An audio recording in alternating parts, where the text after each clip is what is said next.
You're watching Fugitive Red Eye, and welcome to yet another Top 10 video. As always with these videos, this list is 100% based on my taste and my opinion, and will not be based on any objective analysis whatsoever, only my subjective opinion and tastes. So yeah, without further ado, let's jump into my top 10 favorite NES games. Now you're gonna notice some things on this list that you're gonna question, for sure, but number 10 is a good example of that. So for number 10 we have Friday the 13th. I know what you're thinking, this is considered to be one of the worst NES games there is, and I'll concede to that, it definitely is considered to be. However, I think that the game itself is actually kinda great in a lot of ways. Like, it's a very difficult game, it's cryptic, and the strategy guide straight up lies to you on how to beat it, because the strategy guide tells you that you need to light the big cabin fireplaces and stuff like that. There's even several online guides that claim that you need to do that. There's also a lot of people who think that you're not allowed to let any of the camp kids die. Not true. You can let a few of them die, just don't let them all die. As long as you have at least one left, you're fine. You don't even have to light a single fucking fireplace. The fireplaces and stuff can give you upgrades,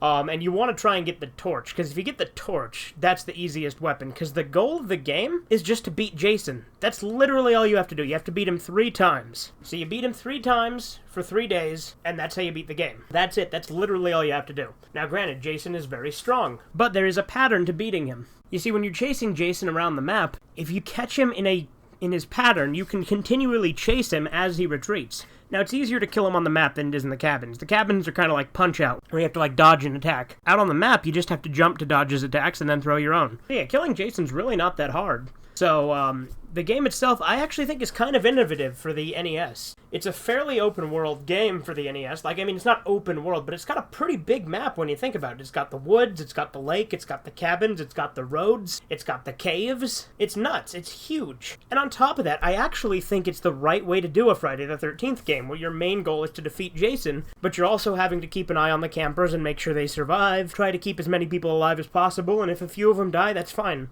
There's a few character stats that are definitely better than others. Mark and Chrissy, I think, are the 2 best. They're the 2 that are, the ones you want to try and keep alive. But yeah, I think it's a really fun game, and, it's frustrating as all hell, I'll give it that. And I've never actually beaten it. I've come close, but, I plan on doing a stream of it once I start streaming again, which, again, probably won't be for a while. But when I do decide to start streaming again, I'll probably stream Friday the 13th, the game, at some point. The old one, not the PS4 one. I'm actually not the biggest fan of the PS4 one, but I do like the NES game, and I think it definitely deserves the number 10 spot, even though it's maybe not considered to be an objectively good game. I think it's rather fun. Number 9. This one's a little bit more traditional, but Gauntlet.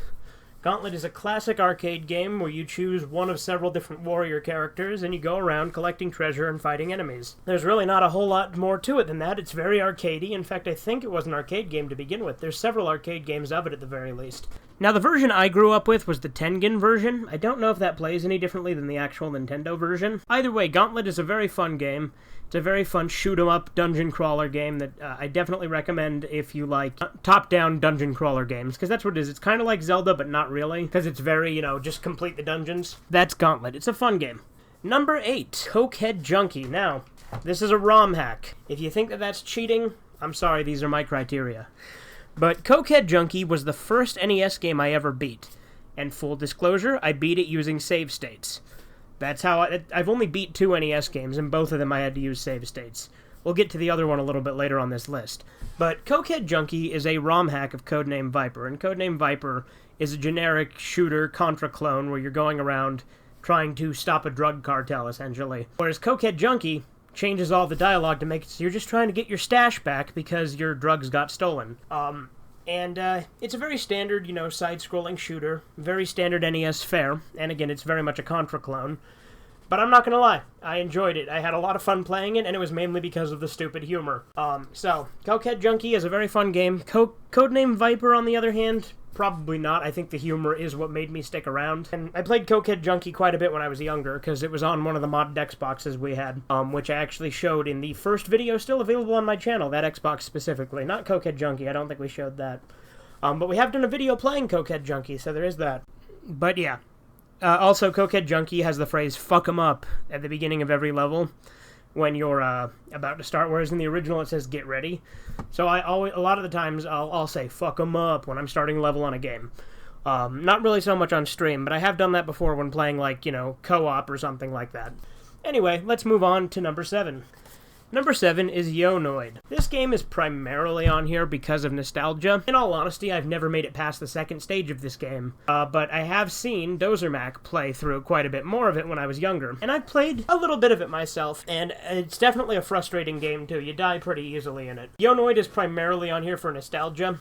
It's a product placement game where you play as the Noid, that character from the old Domino's commercial that would destroy your pizzas. It's a bit weird that you play as the Noid, because the Noid is kind of a villain character. Interesting trivia, you guys know that they retired the Noid, right? Because, like, there was this guy named, Kenneth Lamar Noid or something like that. I think that was his name. Yeah, just looked it up. His name was Kenneth Lamar Noid. And he thought that the Noid ad campaigns were personally attacking him. He, held up a Domino's. So what he did was he took a gun and he held up the employees for over 5 hours. The police chief, this is the funny part. I don't know if this is intentional or not, but the police chief described the guy saying, "He's paranoid." I don't know if that was an intentional joke, but it's horribly bad taste if it was, and I love it.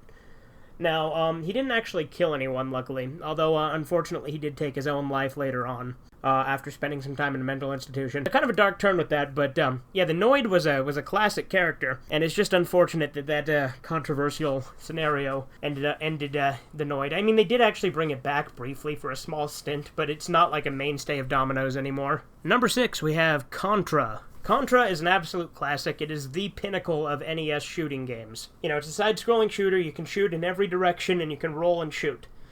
You pick up weapon upgrades, and you just blast away. It's a fun game. I mean, I think everyone knows what Contra is, and I don't think it's controversial for it to be on this list.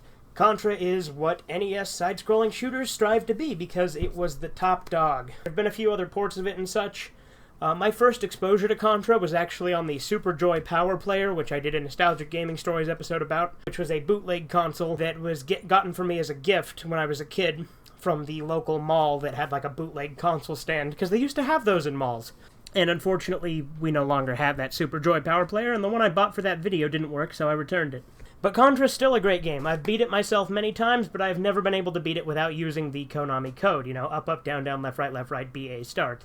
It is what it is. I've never actually successfully beat it without using that, because I'm very bad at old games, but there you go. Contra is a great shooter. It's where you go around. It references several movies in its cover art. Predator, with Arnold Schwarzenegger on there. I think Rambo, because it has a Stallone-looking guy on the case. And then obviously Alien, because the giant final boss character looks like a xenomorph and is also on the case. But yeah, Contra's a great game. I don't think I really need to explain what it is. Anyway, let's move on to number 5. Number 5, we have Super Mario 2, the USA version. The one that wasn't originally Mario and that everyone and their grandmother already knows was Doki Doki Panic in Japan. But Mario 2 does have a special place for me, absolutely it does, because it is what they based the Super Show off of, and I love the Super Show. And Mario 2, despite not originally being a Mario game, fit in well with the Mario franchise. It genuinely felt like an innovative and original game. I actually like it better than the Japanese Mario 2, because that one was just Mario 1 again, but ridiculously hard. And Mario 2 is a really fun game. You can pick up items and throw them at enemies. It introduced us to Shy Guys and Birdos and a few other things that would later become mainstays of the series. Yeah, Mario 2, great game. I think everyone probably has played it, if they're from the same generation I am. Great game. But yeah, originally wasn't a Mario game, but who cares? Point is, it, in my opinion, is kind of the true Mario 2 because, the Lost Levels is really just Mario 1 extra levels, but hard. Number 4, another unconventional one, Bart vs. the World. I know, a lot of people consider Bart vs. the World to be terrible and to be another one of the worst games ever made. But I think nostalgia is a big factor in it, and I still have fun playing it to this day. I did a whole stream playing a ton of it a while back. It's a fun game. It's kind of broken, buggy, and not the best. Admittedly, it is kind of frustrating to play because it's very finicky and very precise. But it's still really fun for me because it was my introduction to The Simpsons, and I enjoy it still. Despite its flaws, I still think it's a fairly fun platformer, despite the fact that it does have glitches and the platforming itself is kind of janky. Overall, a really fun game. I hate Bart vs. the Space Mutants. I do agree that one is bad, but Bart vs. the World is a fun game that I do enjoy going back to play again and again from time to time. I've also never beat it. That stream that I did where I made it to the 3rd stage is the furthest I've ever gotten. Alright, for number 3, we have Super Mario 1. Super Mario 1 was the Mario game that started Mario's popularity. I mean, you know, Mario kind of existed as Jumpman in Donkey Kong, and then there was just Mario Bros. Super Mario Bros. Was really where I think the game franchise formed into what it is. The platforming, the power-ups, the enemies, you know, the princess in danger, everything that is quintessentially Mario was formed in Super Mario Bros. 1, and I love the hell out of the game for it. Super Mario Bros. 1 is a super fun game, and if you haven't played it, you are missing out, and I don't know what the hell is wrong with you, because I feel like almost everyone in existence has played Super Mario Bros. 1, even more so than Super Mario Bros. 2. You know, the music is iconic, the enemies are iconic, the power-ups are iconic, the stages are iconic. It's a great game. I've never beat it either. I have made it to the final stage, but one thing that does drive me nuts about older Mario games is the mazes. The castles have mazes towards the end of the game, and they drive me nuts. That's why I've never beaten Super Mario Bros. 1 either. But still a great game that I do go back and play quite a bit. Alright, moving on to number 2, another very controversial one that's often considered to be one of the worst games on the NES by most people, but one that is one of my favorite NES games of all time, my second favorite to be specific going with the list, Takeshis Challenge. Now, I know what you're thinking. Why in the bloody fuck is Takeshi's Challenge so high on this list, or why is it even on this list at all? Well, it's quite simple. I'm a huge Takeshi fan, number 1. That definitely gives me a bias right out the gate, to be fair. Number 2, I love the humor in the game. The humor is on point. It is a very filthy game. Lots of swearing, lots of vulgarity. And the fact is, the game is just a big fuck you to video games and gamers in general. The whole point of the game was to make it frustrating and piss off gamers, because Takeshi himself hates video games. And because of that, I can't help but get a laugh out of it. Not to mention, I aced the karaoke my first try when I streamed it, so that was pretty cool. A lot of people struggled with that. The only part that I don't like of this game is the hang gliding stage. The hang gliding stage is genuinely frustrating and makes me want to fucking die whenever I play it. But once again, it's a fairly innovative game for the NES. I mean, granted, Famicom, technically. The version I played was on an English fan cartridge, which my cartridge was corrupted, which is why my fucking playthrough was so, like, janky and added an extra level of challenge. But I do also own the Famicom version, it's just I can't read Japanese. But yeah, Takeshi's Challenge is a really fun game. I love the humor. And in all honesty, I, for whatever reason, had a blast playing it. It was so fun to me. I liked having to do the odd, very specific tasks in order to beat it, which I'd memorized from watching Vinesauce Joel's playthrough 3 or 4 times. And so then I did it all from memory on the actual streams. Granted, I did need some help on the 3rd and 4th stages, because that's where things got a little hazy for me, but I aced the first 2 stages no problem. But again, I will admit, being a huge Takeshi fan is probably what made me so biased towards this game in a good way. It's a great game, it's a blast, it's very difficult, because it's a lot of trial and error if you don't know what you're doing, but if you know exactly what you're doing, it's a fun game where you can just have a good time fucking around. And again, it's probably as close to open world as you can get for an NES game. It's fucking ridiculous how expansive this game is. And you can just walk around and beat up anyone, presumably to death, and it's just so fun, and I love it.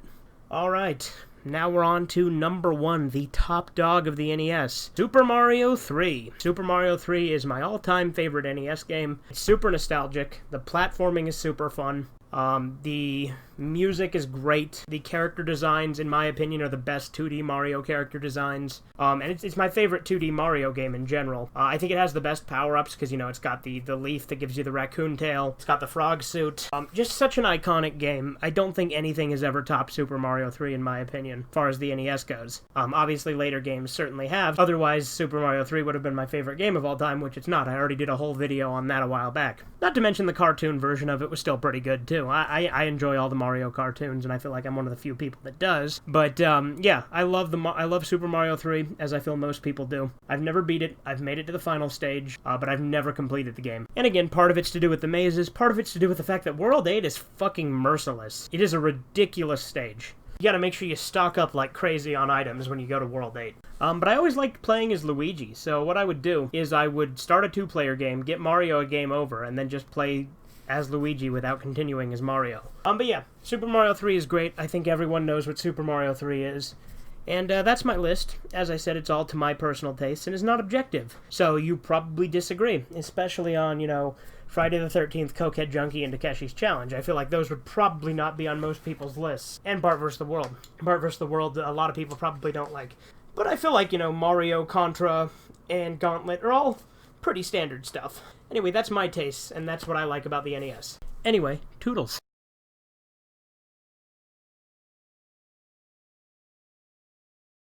I'd like a room, please. Sorry, no vacancy. Oh, that's okay. I'll take theirs.